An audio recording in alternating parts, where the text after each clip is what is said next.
नमस्कार मित्रमंडळी, मी नीता जोशी आपल्या सर्वांचे Sai success spoken English classes या यूट्यूब चॅनलवर मनापासून धन्यवाद करते।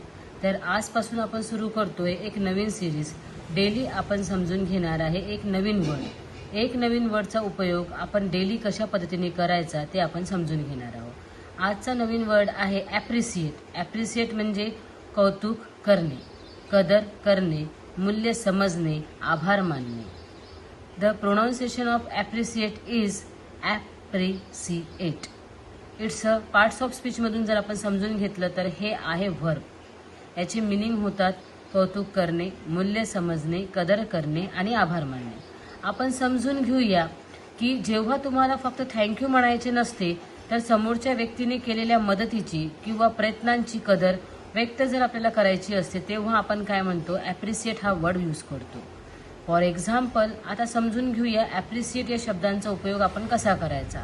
I appreciate your help. मी तुमच्या मदतीचे मनापासून कौतुक करतो किंवा करते। We appreciate your support. आम्ही तुमच्या सहकार्याबद्दल आभारी आहोत। I really appreciate your time. तुमच्या वेळ दिल्याबद्दल मी मनापासून आभारी आहे।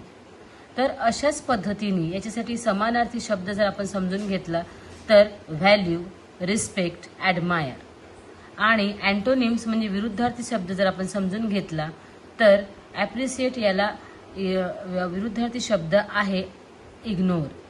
दॅट मीन्स ॲप्रिशिएट हा शब्द वापरून एक इंग्रजी वाक्य आपण कमेंटमध्ये लिहा। धन्यवाद। आणि अशाच पद्धतीचे नवीन रोज नवीन शब्द समजून घेण्यासाठी त्यांचे मराठीमध्ये समानार्थी आणि इंग्रजीमध्ये सुद्धा समानार्थी शब्द समजून घेण्यासाठी आणि विरुद्धार्थी शब्द समजून घेण्यासाठी व त्यांचा वापर कशा पद्धतीने आपण करायचा हे समजून घेण्यासाठी आपण आजच सबस्क्राईब करा आमच्या यूट्यूब चॅनलला। धन्यवाद।